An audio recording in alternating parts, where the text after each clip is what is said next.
And welcome to episode number 126 of The Showrunner. I am Jared Morris, serial podcast host and eternal believer in the power of balancing pride and humility. And here with me, as always, is my co-host, Johnny Nastor, maker of educational videos, practitioner of pre-show push-ups, and host of the world-renowned Hack the Entrepreneur. We are your podcasting mentors, excited to be with you for another week of talking about not just how to podcast, but more specifically, how to drive meaningful results from a podcast-centered marketing strategy. And first of all, Johnny, you and I must apologize.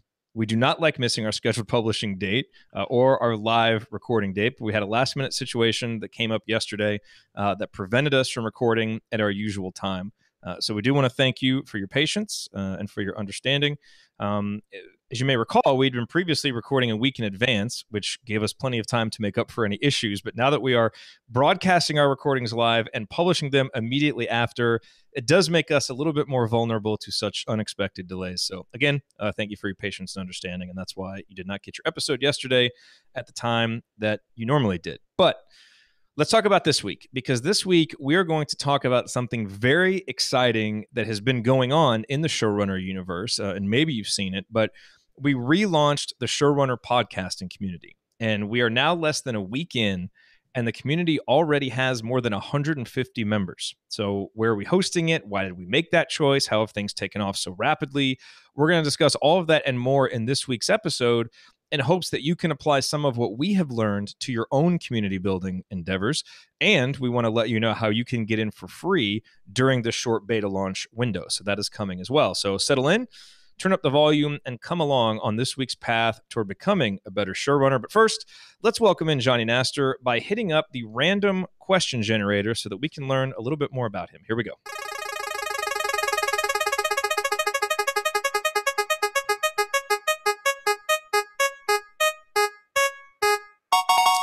All right, Johnny, so here's this week's question. Do you think we should keep doing the random question generator? Because we've gotten some feedback on it, and most of it has been a little bit negative or at best neutral.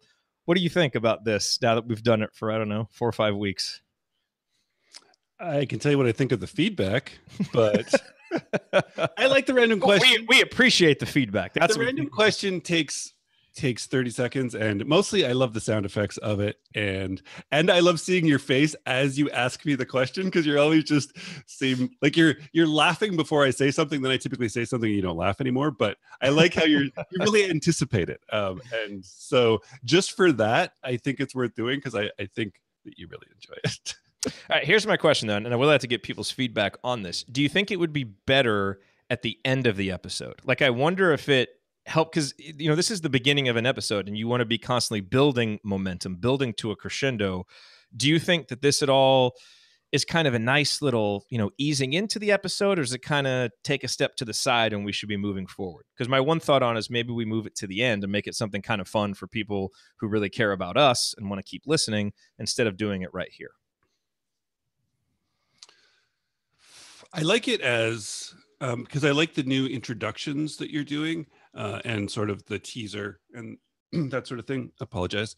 And so it's like it's a way for me to join the conversation, I find, which, yeah. But otherwise, you feel like if we don't have this, I'll just forget about you and just keep talking. Well, no, but I think you used to just be like, "Hey, Johnny, so how's it going?" And it's kind of like I would just have to say something anyways. So maybe the sound effects go on a little long. And okay. Dragging at the end. It's like, okay. But I love it. I know it's pretty great. I shouldn't let my own love for that sound effect impact getting to the point. Okay, so maybe we'll make that slight alteration, and keep doing it otherwise. I only read the one feedback just to get to this, and I thought it was that. No, I got some other ones individually. Oh, geez. Yeah, I mean, none of them were bad, and one of them was more just kind of being undecided about it. It was great feedback. Like, I really appreciate that. Mm-hmm. To me, that's one of the signs of a really engaged, connected audience, is that people feel comfortable enough to you telling you something that they don't like. That is awesome to have that kind of candor with your audience. So I appreciate it and love it. And if this weren't a show about podcasting, where I feel like these meta conversations can actually have value, I wouldn't talk about it live like this. But I think sometimes these conversations can be useful for folks. So anyway, that's that's what we're thinking. So if you have feedback about it, let me know. But we want to be trying new things, but not just trying them, assessing them, opening that feedback loop, and valuing the responses that we get. So we will continue to endeavor to make that section better. All right. Let's move forward here with the show. So if this is your first time listening to the Showrunner, we want to welcome you. We are glad that you're here. And you may find this is not your typical podcast about podcasting, and that is exactly the way that we want it. If you have been with us before, welcome back. We appreciate you being with us again, and we hope to be better today, this week, than we were the last time. Now, whether you're a newbie or a grizzled Showrunner veteran, if at any point during your journey with us, you decide that you want more, that you want to get serious and take the next step as not just a podcaster, but as a showrunner, we are ready for you.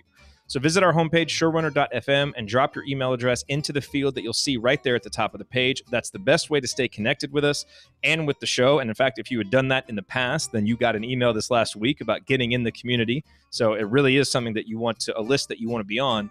And then if you ever want to contact us directly, you can just hit reply to one of our emails, ask us a question, and we will be happy to answer it. Okay, so Johnny, speaking of grizzled showrunner veterans, this week we are going to shine the showrunner spotlight on Sally Fox, who is one of the original members of the Showrunner podcasting course and the host of the show Vital Presence. Here is the intro to Sally's show, Vital Presence. Welcome to Vital Presence, where we'll be talking about how you can thrive by working creatively in your peak season of life or at any age. I'm your host, Sally Fox, and I'll be interviewing guests who have dared to follow their creative callings, find their purpose, or shape their own stories about what matters and what's possible today. So Sally has published 92 episodes of Vital Presence so far, which means that she is nearing the 100 episode milestone, which is always worthy of applause. And what I found really interesting about Sally's story is that she recently changed things up to better support her business model, which is obviously something, Johnny, that you and I support wholeheartedly. So as she explained to me, I relaunched and revamped my show after 2 years to support the book I'm writing on working creatively in the third act of life. Originally, my show was about shaping the stories that matter, and it focused a lot on organizational storytellers and change agents. I considered starting another show to focus on the third act of life, but decided instead to take my existing base of listeners with me as I refocused on reshaping the story about retirement and aging. And that's something that Sally and I actually talked about when she was getting ready to make that decision. As she said, because look, that's scary. Trying to decide if you're just going to kind of switch paths with your current audience. Should you start a new one? It's a tough decision. As she said, this move has been a step forward to have a more specific focus, even though I may lose some listeners. She went on, the biggest gain of my show has been to establish my authority in the area I'm writing about. I have opened the door to a community of thought leaders who are great connections both for my business and my book. To take a book to market, you need a platform. So the show is a big part of developing the platform. I've had the show picked up and promoted on the website of Third Act Magazine, reaching an audience I might not normally reach. And then, in terms of the next step for her show that she talked about, she said, right now I'm trying to establish more systems for the show to make it more sustainable and to support being a more consistent showrunner, which is a great idea. She said that she lost some consistency when she became overwhelmed by the time it took to produce the show, something that pretty much everybody who's run a podcast is nodding along with right now.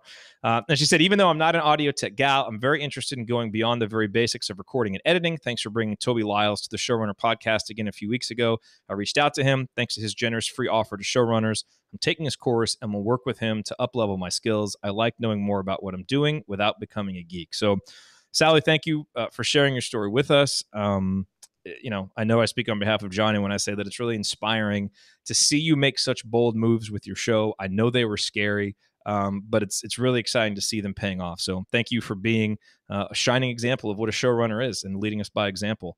Johnny, any thoughts on Sally's story before we hop into the main topic? Sally's story it's exciting. It's really cool. I love how she's finding sort of that new audience. And I love the point of, even though I may lose some listeners, because it's going to the depth of the right people. And it's so cool. And it ties into today's topic because with the community, I think we'll be able to keep sort of a closer, preview on as she moves the show forward. We'll see sort of every aspect of it, which is going to be really exciting and fun to watch. Yeah. Absolutely. Okay, here we go, Johnny. Let's talk about this week's main topic, which we alluded to earlier. So when you and I initially launched the Showrunner podcasting course back in 2015, we had to decide where we wanted to host the community, because you have a course, you want to have a community to help to support the course. So we chose a Facebook group, even back then somewhat begrudgingly, but our reasoning was that because most people were already there, already on Facebook, we thought it would lead to more interaction and engagement. And it did. You know, the community was really active for many, many months after the initial launch and stayed pretty active thereafter. But then things started to fade a little bit, and they started to fade for a number of reasons, many of which are typical for why an online community will fade. So I think, first of all, the leaders, Johnny, you and me, weren't in there as much as we were in the beginning. In part, I think because of our personal avoidance of Facebook, and there were other reasons too, but I think that contributed to it.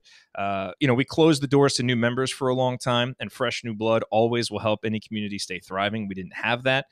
And I also think members of the community themselves seem to be on Facebook less and less, kind of like we were. So there just weren't as many eyeballs on posts and on comments. But what never did fade away, because it's something that we've talked about on an ongoing basis, was our desire to host a helpful, supportive, active community for podcasters. And so when we came back from our hiatus, one of the items that was at the top of our midterm goal list was to reopen the Showrunner podcasting community, but to do it somewhere besides Facebook. We just had to figure out where and when. And all of that came to kind of an unexpected head last week. So you and I are having a conversation about how we were going to use Podia. How'd we decide to pronounce that? Podia, right? Podia. Podia. But okay, I've never Podia. heard it said besides between us two. So we're talking about using Podia to host both our courses and community. And we realized that as much as we love it for courses, and we really love it for courses, the community elements were lacking and wouldn't really give us what we wanted in terms of interaction and engagement. And so we went with the choice that now seems pretty obvious in hindsight, and that's Mighty Networks. And as soon as we got in there and started poking around, we realized how simple it was to set up and get going, how simple the onboarding was, and just kind of decided to set it up and open a beta launch. And, because, hey, the best time to reach out and connect with your audience is now, right? So we just decided to do it right now. And so in this week's episode, we want to talk about that decision, talk about our strategy behind the community, in hopes that it will help you as you develop a community with your listeners. And like we said, we want to give you an invite while it's still free. But all of this is still fresh for us right now, Johnny. So I think it's a good time to talk about it. So let me start out with the most obvious question. And that's actually something that I still have a question about, and you probably do too. Putting the community in a separate place from our course, and both of them not being on our website. This seems to violate some age-old tenets that we have probably told people in the past. Don't digital sharecrop, put everything on your own website, and try and keep things in the same place. We're not doing that. So let's talk through why we made that decision. Maybe if you want to kick us off. Yeah, so I fully agree with the whole idea of the digital sharecropping, but to me, that's Facebook. Facebook, no matter how many people you got onto your page or into your group, you can no longer reach those people without paying to reach those people, which to me is frustrating. So we say that our community, our courses, and our site are now quote unquote 3 different places, but really it's all on the internet. It's not like we're brick and mortar and they're like 3 different locations around the city, right? So the courses are going to literally be on our site at courses.showrunner.fm.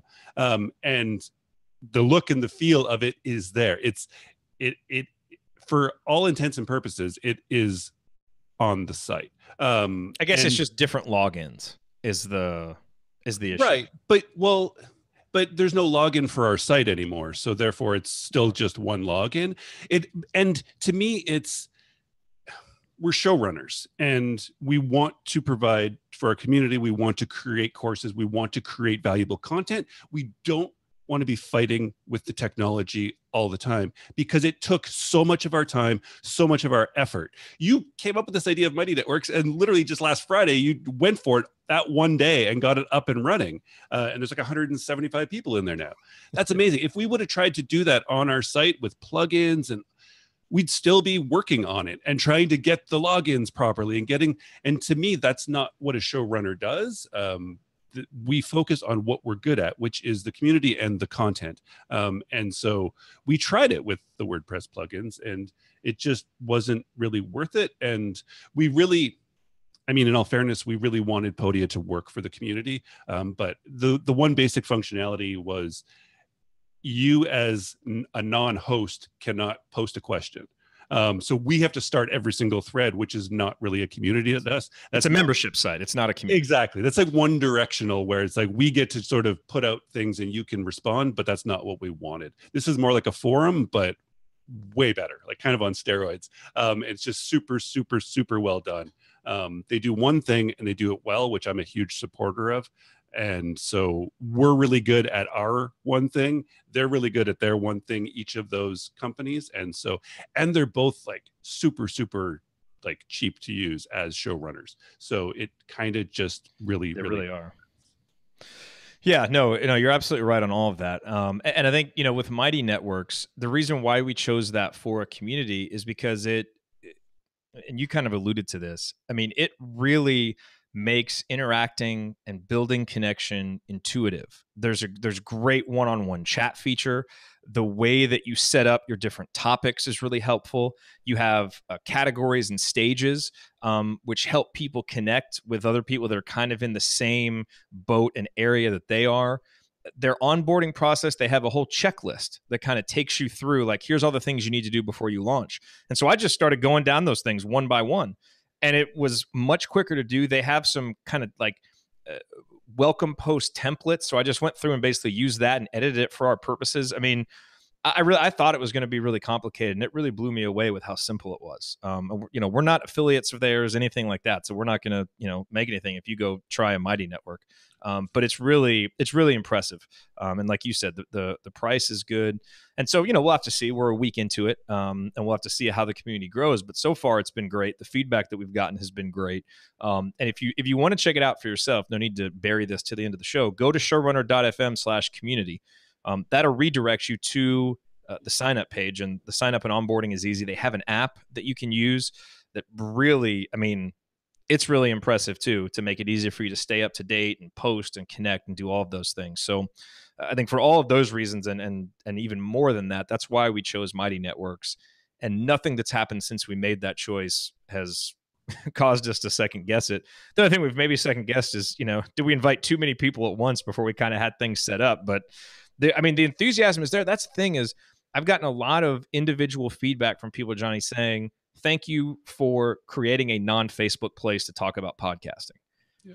And I think there's a real desire to have a place where you can really focus on a topic you're interested in that isn't Facebook with all of its inherent distractions and other issues. I think people like going to a dedicated place to talk about a dedicated topic and really dive into it. And so we're going to see. We're going to test it out and see if the long-term enthusiasm, can keep going. But so far, so good. So there's 18 people online right now in the community. That's another thing. It shows you who's like online at the time, which to me is fascinating. And we're saying it's Mighty Networks, and we're talking about it because we're sort of giving you the behind the curtain look at it. But if we didn't tell you that it was Mighty Networks and it was at community.showrunner.fm, which I coded it all myself last weekend. Yeah, well, it doesn't. It's not like Facebook where you're there to do other stuff. You don't see anything else going on except for what we want the community to see and what we want them. So it's just an amazing platform that will probably, again, be hosted on a subdomain of us eventually. But if you even don't want it on your own site and you're only a one host person, you can have unlimited members in one of these groups completely for free. Which is amazing to me. And I think to go to the pro is like $12 a month. So if you were looking to start something like this, I mean, obviously show up with ours and check out how it's working. Give us some feedback on it if you wish to try it out. But to me, there's no looking back from here. Yeah. Now, let me say this. If you're going to do something like this, where you're building on land that someone else owns, so you're not in full control of the information, there are a couple of things you need to make sure that you can do. One is you've got to make sure that you can get your member information, so that if you ever decide to switch or go somewhere else, you can get that, and you can. I think you have to be on one of the premium plans to be able to do it, but you can get an export of all your member information, first name, last name, email, I think what groups they were in, so you can get all of that information. The second issue, and I haven't gotten a final answer to this yet, is what about your content? Because like I've already gone in there and posted a couple of long posts that if we ever decide to leave Mighty Networks, I want to put those on our site because it's useful content. I haven't gotten a good answer yet about if you can export your content. Like it was, and I went and they have a great forum for hosts. And so I went and asked, but I'm waiting to figure out what the process is for doing that. Because obviously, if you spend a year in there and there's all this content in there, it'd be nice, to be able to export that and put it into WordPress at some point if you need to, whatever, if they go under, if you just decide that you need to move. So I will let you know what I find out about that. But those are my only kind of lingering concerns. Because and look, that's a risk that you're going to run building on land that you don't own, and we fully understood that and discussed it, but the rewards seem to outweigh the risks for the benefit that we get from this platform. But that's always something that you want to consider. So we're going to kind of skip the ad section, Johnny, because Hover's going every other week with us, and next week is a Hover week. So the call to action for this week is simple. Go to showrunner.fm/community and get in, because here's our plan for the community. This week is kind of the beta launch phase, and everybody who gets in now, you're getting in free because the feedback that you give us is going to be really valuable. And just, obviously a community is as valuable as the members who are there. So the more supportive, enthusiastic members that we get, the better this community will be. So come in, it's going to be free. We are going to charge for this community. We haven't finalized the price yet, but I think it's probably going to be $9.99 a month, $99 per year, something like that, because Mighty Networks does allow you to charge. That will probably start in about a week. So we wanted to wait a week from when this podcast went out so that you listening would have a week to get in there. So showrunner.fm/community, it will redirect you. Get in while it's still free, because if you get in free, it'll always be free. You'll never pay for the community. So that's your call to action. Let's talk now about what we want to accomplish with the community, Johnny. Because hopefully this will help folks as they think about what they're doing with their communities. And to me, it's kind of twofold. Number one, and the biggest driving factor is, and we've always wanted to do this, is we want to create a helpful, supportive place that will build better podcasts. That's the biggest thing. We want, and we're there not to dominate the conversation, but just kind of nudge it along, lead it, provide answers to questions, that kind of thing. But the power of a community is not, what little you and I can provide. It's the power of what everybody can provide. And, don't get me wrong, we're in there, providing answers. We just hosted office hours right before we recorded this. We're going to, we have lots of plans for different things that we want to do, but it's all about the power of the support and other people sharing their experiences and just the different perspectives that you can get. That's what we want this place to be. So that's our primary goal for it and how we're building it and what our vision for it is. But it would not be worth us taking the time and making the investment to do if it wasn't also furthering our goals for our show and for our business.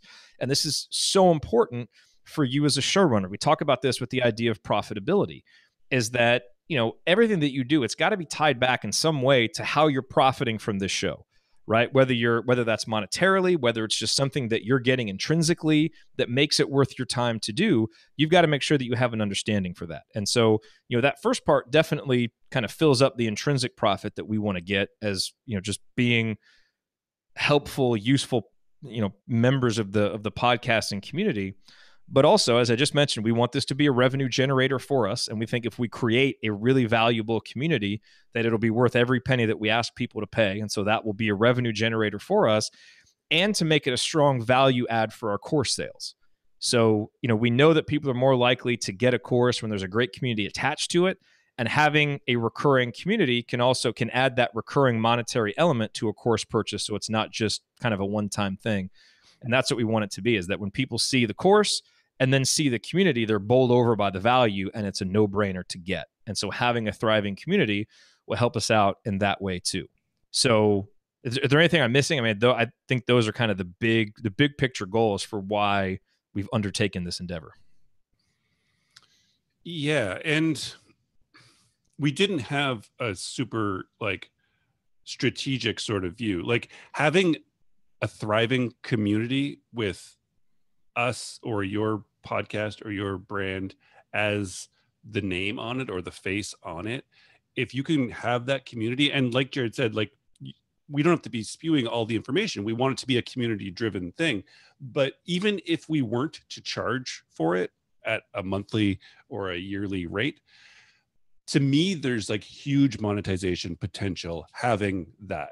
One thing, it inherently sort of puts you at sort of a different level and in front of a lot of people. Even if you aren't the one leading it, you are the face of it. You're the brand behind it. You're the people that started it. And that to me is super valuable in a lot of other ways if we didn't want to. But because we do need a community and want a community for our courses as well, it does make sense to monetize it in like directly so that we can indirectly also provide value to our course members as well. And then there's also like the thought of like, to a certain degree, a community can become better if people are paying to be there. There's a level now of seriousness, and it's not just like, whatever, I just put my email in there. So I think it's important. I'm kind of astounded by how well it's going so far and how good Mighty Networks really is. Like it's night and day compared to a Facebook group. There's not even a comparison at all. It's amazing. And it's not like any of the sort of boring old forums I've been on that just looks old and feels old, like it doesn't work quite properly. There's something really, really really it's intuitive to use. It makes sense. And it almost like it's making our job easier with, you know what I mean? Like, it's like the system knows how to make and build community. We just have to provide the value for it. Obviously we can do that in the sense that, I mean, we got to bring people from the Facebook group over, but I don't know. I'm still shocked that you launched it last Friday, all in like a couple hours. So it's pretty cool. And all after a phone call that was supposed to be about something else. Or I think I said, hey, can we talk real quick? Because I was going to go in and look at the Podium membership. And I was like, this is a membership. And a membership is not a community. And that's one of the most important lessons that I've learned, and distinctions that this process has taught me, or reminded me, I guess. But you can have a membership where people pay for content and you have premium content and people will contribute to this. And that's fine. And maybe you have comments on it and people will leave comments, but a membership is not a community. A community needs interaction. And it can't just be like the possibility for interaction. It has to be the facilitation of simple, intuitive interaction, because that's what gets people there and keeps people coming back and starts to make those relationships be built. And that's the genius of what Mighty Networks does, is it takes the ways that people are used to interacting online, from private messages to the way that people are used to, making a post, just everything that's in there, at least that I've seen so far, just makes sense. And you look at it and you're like, oh, okay, it makes total sense. There we go. And the way that they coach you on putting an icebreaker question at the beginning. We have 160 people in there or something like that. How many people have answered that icebreaker question? 60, 70? It's amazing. It's awesome. So, and that's what I want to talk about next is, okay, so we've been doing this for less than a week. Obviously it's been successful. Part of that has surprised us, but part of it is also because of some specific decisions that we've made and some specific elements of the platform. So, I just kind of talked about some of those. And I think if you're going to do Mighty Networks, follow their checklist. They clearly know how to make their platform work. The other thing that is the single most important thing that has helped this be successful is we had an existing network set up. We had a Facebook group we could post this to. We had an email list that we were able to send this out to. And then now we've had, people like Susanna and Bob who have been in there recommending it to other people. And they have a really cool ambassador program where it keeps track of who's recommended people into the network. And so we can see that other people are sending out their link and getting people to come in, which is amazing. So, the showrunner community, the people that are in it, never cease to amaze me with their enthusiasm, with their generosity, and just, with their excitement to go out and share and bring more people in. So that has been big. And I think letting people in for free in the beginning was obviously a smart decision. That's a great way to build it up. And then I think we have tried to be really mindful, because there's one thing for people to get there and sign up. And you could have 160 members in a week, but none of them are doing anything and there's no enthusiasm. But I think it is important that when you're hosting a community, you don't have to dominate the conversation. You don't need to make it all about yourself, But I think you do need to think of yourself like the host of a party. And when these are individual people that are signing up and they're interested in something, you want them to make a connection right off the bat. So whether that's sending people a personal message, whether that's making sure that they get a reply when they post the answer to their icebreaker question, you want to let them know, like, this is a place where people care what you have to say. And I think that immediate win and positive feeling is helpful. I went in and sent a message to every single person who's gone in, and you've done this too, Johnny, just welcoming them. And I even had a couple of people say, like, hey, I don't know if this is automated response or not, but thanks for letting me know. I'm like, not automated at all. Want to welcome everybody individually, had little conversations. And so I think that has also helped to kind of lock people in and let people know, like, this isn't going to be a community that you've signed up before where you go and it just kind of drops off and we're just trying to drive a member number. These are individual podcasters with individual shows and audiences, and we really want to be helpful to them and make this a valuable place. And so I think it's important to do some small things in the beginning. They're not necessarily things that scale, and I think you want to go one-on-one with them, but it's important and it's a valuable use of time. Yeah, it's otherwise, why are you hosting a community if you don't care about the individual people in your community? Right. It's also having that influx of people, right, really helps. I think we've had a lot of apprehension in the past. I know I have, just with like Hack the Entrepreneur too, starting a community, is if you go paid from the very beginning, it's the fear of like, well, people just paid and there's 6 of us in here. And so this is such an easy sort of barrier to entry. And even if 80% of those people only stick with it that have signed up in the free part and the other 20% just fall off, it's enough to get that momentum. Yeah. And it's, as the host and as the showrunner, it's again a really low barrier to entry for us. And just, it's obviously it's easier to get people to sign up for something if it's free, and if it's well set up once they get there. So if you've ever thought of it, which I think most of us have, of having that sort of feeling of I should start some sort of community, but you've been worried about that initial burst. You can follow this lead. We're going 2 weeks, I think, free, last week to next week, basically just a little bit less it's going to be. And from there it's paid. And there's enough people in there that it's worth way more than anybody's going to pay for it at that point. But it also eases the burden of us and sort of the concerns of, are we providing enough value to charge for it? And you might decide that maybe just free is better for 6 months even, and just build up that community, get used to how it all works, get used to building community around it, and sort of, I guess, just bringing in the right people to help, because there are people who are just really good at community. And if we can all get a couple of those key people within it, it really does start to thrive. Yeah. So I'm happy about it. Yeah. And I think we're going to have the luxury, I guess, of being able to charge early because we had that network to tap into. And, we were really lucky to have so many people who stuck with us through our hiatus and had so much enthusiasm that as soon as we announced this, they were ready to give it a try. Without that, the community wouldn't be anything. And that's why I think it's so important to take the time to appreciate those members who sign up, especially early on, to let them know that you really appreciate them being here and not take it for granted. And so that's important. One interesting note, and you'll see this when the payment happens. So Mighty Networks is interesting because people can pay on a desktop, but they also, because of the app, they can pay through the Android store or through the Apple store. And I just realized this yesterday. If people pay through Apple subscriptions, Apple actually takes a 30% cut, which is interesting. So if you don't get in for the free and you end up needing to pay, don't do it through Apple, because you're just giving them extra money. You can pay on the website. You must be able to set that though to what you want.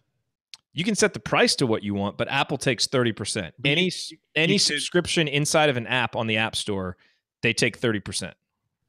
Oh wow! And so you can't choose to not have Apple payments on there, is what I'm saying. I don't think so. I'll find out. We haven't set up the payments yet. But when we set that up, we'll find out. But so this is where the sort of discussion around your own platform, having things hosted in other places, does come into play, which is with Podia and the courses, and this could be the same, but I don't necessarily know that I want to use Podia and Mighty Networks to take our payments, because with things like Zapier and If This Then That, we can take payments right on our site. We keep all of the money except for credit card fees, and we get their email addresses and information right there, so we don't have to worry about somebody else giving it to us later, hopefully. Oh, and then just send them an invite. Well, with Zapier and Podia, it's literally instantaneous, and you don't even have to do anything, and all of a sudden they just get like their welcome email comes from Podia that they've just bought into this course. And to them, it's just like, oh, wow, cool. Well, Mighty Networks does have a Zapier integration, so maybe I'm sure it's okay, probably so we need to look into that then. Kind of thing. So there are ways to do that because it's super key. And this goes to the point where we can say that we were lucky enough to have our existing network, but it's because we always do make sure, like you mentioned at the very beginning, Jared, how you need a paid account to get the information of your community. That is valuable to us as the people running the community, because when we want to do something else, we have those assets, which are having access to those people that have been introduced to us and enjoyed our stuff before. And I think even if you're hosting this stuff in other places, there are smart ways to do that to ensure that you do stay in control. Yeah. And maybe some of the posts we won't be able to access, or we might have to copy and paste it over to somewhere else later. But having the access to the community that you're building, whether that's on Facebook or on your website with email somewhere, it is valuable, because when you want to launch something like this or anything else, you have that. Yep. So again, it's showrunner.fm/community. We'd love to have you in there, and try to get in as soon as you hear this, because right now it's free. Eventually it will be paid, but we'd love to get you in there. And so we just wanted to take this opportunity to talk about our thinking behind it, because I think it's, for any podcast, there's the connection that you get one-to-one, to the listener who's listening to your show. And you don't have to have a community to create that. You can just have a podcast that goes out, people subscribe, and you connect one-to-one. But I have seen it with every show that I have hosted. The ones where an audience community has kind of built up, like I've seen this on the assembly call, we've seen it with the showrunner. It really deepens, not just the one-on-one. It doesn't help accentuate the one-on-one connection between you and the audience member, but it just deepens their connection with the overall show and the overall just ecosystem of what you're doing when there's other people that they can connect with about the topic. And so whether that's like on the assembly call, a lot of ours is through the live discussion that happens on YouTube, or whether you're going to create a Mighty Network, or if you have a Facebook group and it's working for you. We're not here to talk bad about Facebook necessarily, except that we do sometimes because we don't like it. but maybe that works for you, and that's fine. And I think for certain topics it can. But at some point, I think your show, just like you'll graduate into better equipment, I think at some point you're going to graduate into wanting a place where your members can connect around your content, around you, but around each other as well. And I think it's really up to you as a showrunner at that point to figure out what the best way is to facilitate that community and offer it. And so for us, we've gone through a couple of iterations. This really feels like the best spot right now. And we encourage you to really go out and seek that out. And when the time is right for you, to open that up so that you can build an even better connection with your audience and allow your audience to build a connection among each other. Because it just takes what you're doing to the next level. Any final thoughts, Mr. Naster, before we wrap up and go back to welcoming community members? No. Well, I guess feedback is always welcome. So yes. Join the community. Check it out. Again, it's free to join for now. And when we just did the office hours, which is a bi-weekly live video where we're answering questions from the community now, we were just discussing, Jared and I, like ideas for ongoing sort of content and things we can create to build the community. And we're literally just getting into this ourselves. So if you have ideas, suggestions, ways that you want to be involved, by all means, join the stuff that you've seen work in communities before, especially. Exactly. And we're willing to, we want people to help in any way and to become really a part of this. We don't want to have to be the center of it at all times, because it's not going to be as good for anybody if we do that.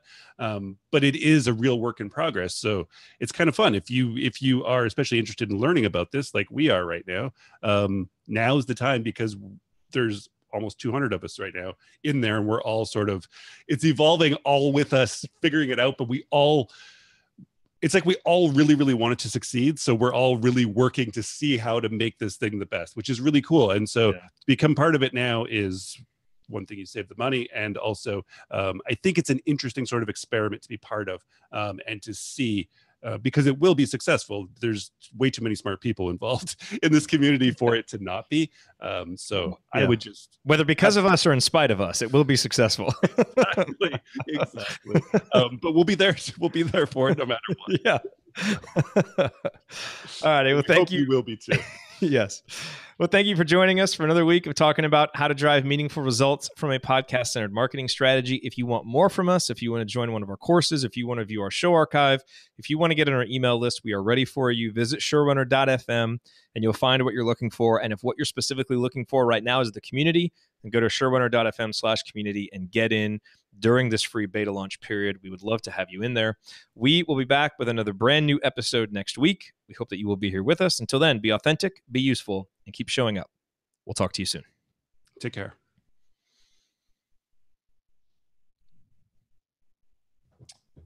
All right. Good stuff, man. It was fun. Good. We're going to do an episode on our audits and action plans at some point. Yep. Yeah, we are. That's going to be fun. I think I'm going to, Yes. Premium analytics. This is pretty cool. Inside Mighty Networks? Yeah. Yeah. I'm thinking of adding Google Analytics to it. There's an option just here to put it into our Google Analytics.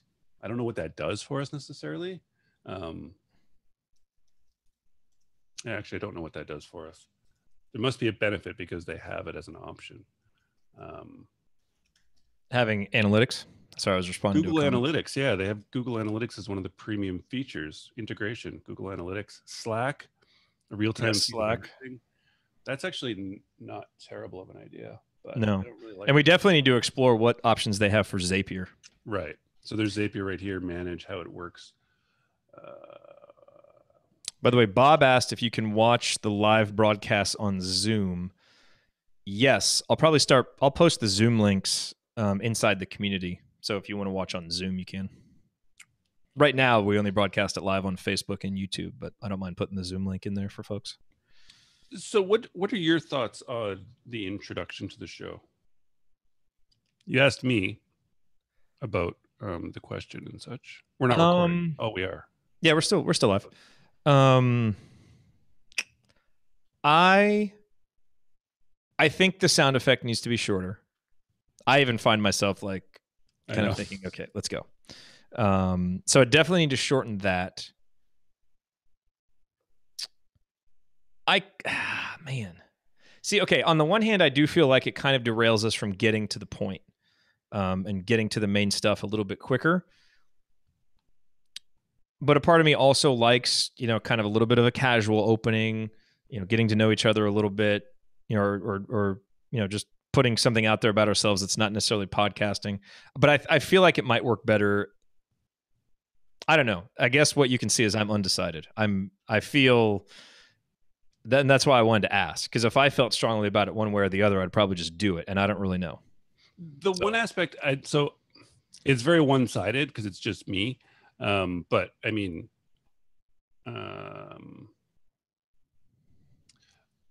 but I like the idea, and not specifically for this necessarily, but I like the idea of a personal, slightly off or odd insight into the host. Yeah. You know what I mean? Like it's almost like if we had a little tiny formula and one of us just said something and that was like the very beginning of the show and then it went into it, sort of thing. Like just something where it's super short, but it's kind of like, oh, that's kind of funny or interesting. Like, wow, okay, I had no idea. Well, I try to do that with the intro to you, like practitioner, exactly. pre-show push-ups, that kind of thing. But again, you don't get it. It's one-sided again because you know what I mean? I know. And it's built into it. I don't know. But I guess my thought is like that segment's fairly short, and then we kind of just discuss quickly, or like we sort of just warm up a little bit between us. But then it goes, you talk then again, and then it goes into a showrunner spotlight, and it's like, oh wow, now we're a long ways into it before we really get into something. So if we're going to continue to do this spotlight, which I think is a cool segment, we've gotten a lot of positive feedback on the spotlight, and I just like it. Could it fit somewhere else though too? The spotlight? Mm-hmm. That could fit more toward the end. Or even like within sort of the main segment or something. But I don't like breaking up the momentum of the main topic. Once we get there, I want to keep that. Like, I'm fine putting an ad section in the middle there because that's natural, but I don't want to put a different content section in there. So maybe we do either the spotlight or the question at the end. Maybe we save it for the end as a bonus. And I would think that the question would be better at the end. Right. Yeah. Yeah. To me, if we do push it to the end, it's kind of almost like superfluous. I don't know why I'm with a superfluous. Candy. But it's kind of like, why are we now tagging? Like it's like we're wrapping up, but now we're going into something else. So it's kind of like, well, yeah. If it needs to be there, to me, it just doesn't need to be, and it possibly doesn't need to be. That's totally fine too. Yeah. I guess having the feedback from people is good, because I mean, you know me, I like things getting to the damn point always. You do. I like to leave people wanting more, not just like, oh man, just like get to it. But if that's what people want, is like if the spotlight becomes, and it's such a sort of, there's a lot to take in and a lot to learn from it. So it's almost as important as the main topic, but which is just me changing my thinking, where I'm like, the show is about the main topic. Let's just get to the main topic because somebody saw the title come through their show and they want to hear about that topic. And everything that we put in front of that is kind of just like, well, why are we doing that? Because they didn't sign up to hear us talk about anything else, really. They signed up to hear us talk about the topic, which is why they pressed play on that title. But that's me, and that's how I think, and I skip intros all the time in podcasts. I do too. Which I think maybe a lot of people do, because it can become self-indulgent as a host. Yes, and that's what I don't want to do. Right. It's like, if you and I need to talk more, we should talk more, but not at the beginning of our show. Maybe before we record, we should just, if we need to just catch up for 5 minutes, we should do that. But then it should just be like, okay, let's do what we need to do. Let's hop into the show. Well, I like the showrunner spotlight for a number of reasons, and I like having it toward the beginning of the show because I think it is an accurate reflection of our focus. Our focus is on helping individual showrunners. Yeah. And I think by celebrating that, we make that clear. I think it also serves our bigger picture business goals because it's a sign like, hey, this is someone who took the Showrunner podcasting course. So I think it serves a lot more goals than the question.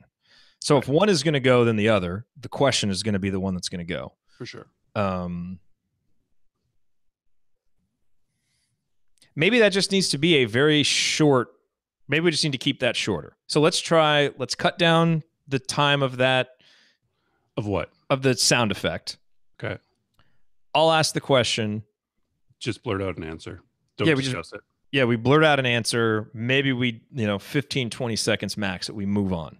Okay. So let's just have a renewed focus on efficiency with that section to get to the good stuff. I mean, because then we do our little kind of orientation about the showrunner, which I think is important. And then we do showrunner spotlight, and then we do the main topic. So let's try that and see if that sounds better. Okay. Bob just wrote a note. You could reward your audience by letting us come in early and hear you two chat and then go live and get down to business. Huh. That's interesting. I don't know if I'd call that a reward, Bob, but hey.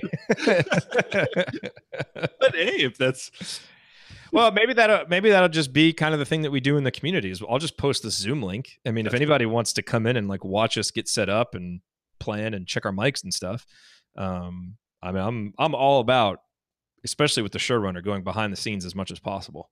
Are you standing right now? Yeah. That's cool. I totally never even thought of it. It's been episodes. It's awesome. So I love recording standing. I don't know how I recorded sitting down for so long. Like I feel like my voice is better. Like I feel more powerful. I feel more confident. This has been awesome. That's I love cool. standing to broadcast. You so can't tell because I guess because you moved everything up, but it's just Yeah. I love standing to broadcast. Okay, so that's what we'll do coming out of this. Good stuff. Cool. Good stuff. All right, I'm gonna go get this thing posted so we get this up as quickly as possible. Wicked, man. And I'll see you in the community, and we'll see all of you in the community. Hopefully, as many of you as possible. Yeah. Bob, thanks for all the suggestions. Yeah, thanks so much, Bob. Appreciate it. All righty. We will talk to you guys next week for another brand new episode. We'll talk to you sooner because you'll be in the community with us. Oh, yeah. Good point.